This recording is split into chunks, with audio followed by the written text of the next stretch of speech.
Assalamualaikum warahmatullahi wabarakatuh. Nama saya Naufal Givari Mameru dari kelas X7, nomor absen 19. Saya di sini akan menjelaskan masa pemerintahan Herman William Daniels di Nusantara. Di sini saya akan menjelaskan awal kedatangan Daniels di Nusantara. Daniels pertama kali tiba di Nusantara pada tahun 1808. Ia datang sebagai Gubernur Jenderal Hindia Belanda yang baru menggantikan posisi sebelumnya, yaitu Albertus Wyss. Daniels ditunjuk oleh pemerintah Belanda untuk memimpin koloni Hindia Belanda dengan tujuan mengatasi masalah administratif, pertahanan, dan ekonomi di wilayah tersebut. Kedatangan Daniels di Nusantara ditandai dengan beberapa kebijakan kontroversial yang ia terapkan. Salah satunya adalah pembangunan Jalan Raya Pos atau yang dikenal juga dengan nama Jalan Daniels. Proyek ini bertujuan untuk meningkatkan mobilitas dan pertahanan di koloni tersebut, tetapi juga melibatkan penggerahan tenaga kerja paksa yang mengakibatkan banyak korban jiwa. Selain itu, Daniels juga memperkuat sistem administratif kolonial dengan membentuk Binnenlands Bestuur atau pemerintahan dalam negeri untuk mengawasi wilayah-wilayah di Jawa. Ia juga meningkatkan pengumpulan pajak dan memperkenalkan sistem monopoli pada beberapa komoditas penting seperti garam dan opium. Meskipun Daniels memiliki niat baik untuk memperbaiki kondisi koloni tersebut, kebijakan-kebijakan yang keras dan kontroversial seringkali menimbulkan protes dan penderitaan di antara penduduk pribumi. Ia hanya menjabat sebagai Gubernur Jenderal Hindia Belanda selama 4 tahun, dari tahun 1808 hingga tahun 1811, sebelum akhirnya digantikan oleh Herman William Daniels mengundurkan diri dan pulang ke Belanda. Berikutnya saya akan menjelaskan kebijakan-kebijakan Daniels di Nusantara. Kebijakan-kebijakan Daniels di Nusantara merujuk pada tindakan-tindakan yang diambil oleh Herman William Daniels selama masa menjabat sebagai Gubernur Jenderal Hindia Belanda dari tahun 1808 hingga 1811. Berikut adalah beberapa kebijakan yang paling terkenal yang diterapkan oleh Daniels. 1. Pembangunan jalan raya. Salah satu kebijakan paling terkenal yang diambil oleh Daniels adalah membangun jalan raya pos dari Anyer hingga Penarukan, yang dikenal sebagai Jalur Daniels atau Jalan Daniels. Proyek ini bertujuan untuk mempercepat komunikasi dan mobilitas di antara pulau-pulau di Nusantara.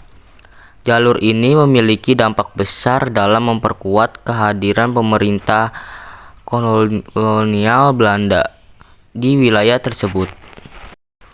Yang kedua yaitu sistem pemerintahan sentralistik.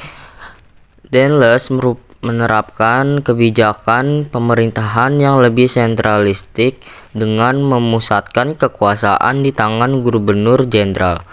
Dia melakukan reformasi administratif yang signifikan dan mengurangi kekuasaan penguasa lokal, termasuk menghapus Dewan Hindia.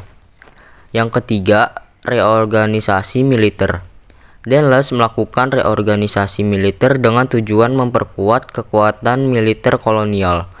Dia meningkatkan ukuran dan efisien tentara kolonial dengan merekrut tentara dari Jawa, Bali, dan Madura. Selain itu, dia juga memperkuat infrastruktur pertahanan, termasuk membangun benteng Rotterdam di ujung barat Jawa. Yang keempat adalah kebijakan ekonomi. Daniels mengadopsi kebijakan ekonomi proteksionis untuk melindungi industri Belanda di Hindia Belanda.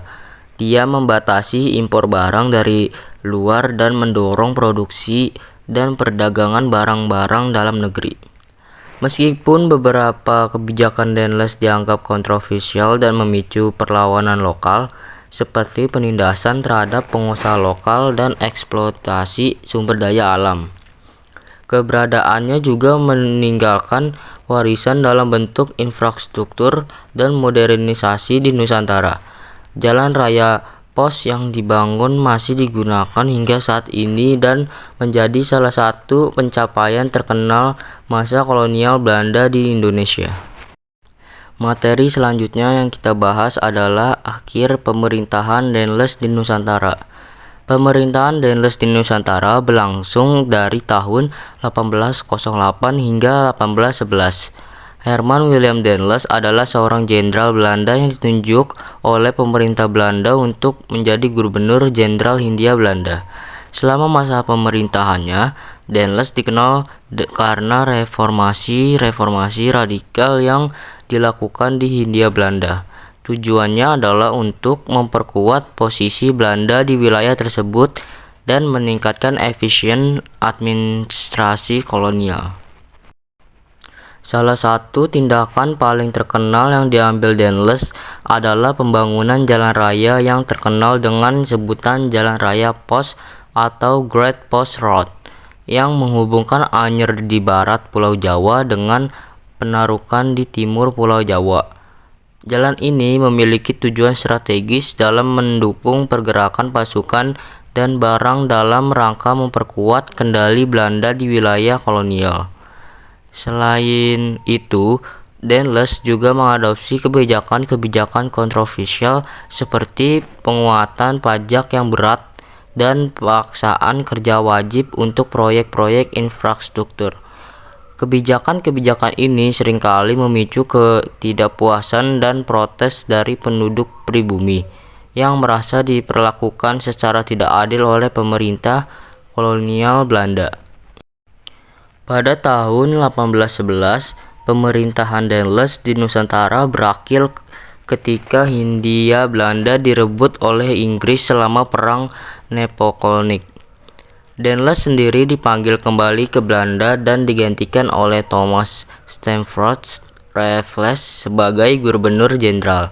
Meskipun pemerintah Daendels relatif singkat, dampak reformasi dan pembangunan infrastruktur yang dilakukan tetap terasa hingga saat ini di Indonesia. Berikut yang bisa saya sampaikan dari tugas remedial sejarah UH2. Sekian dan terima kasih. Mohon maaf apabila ada salah kata.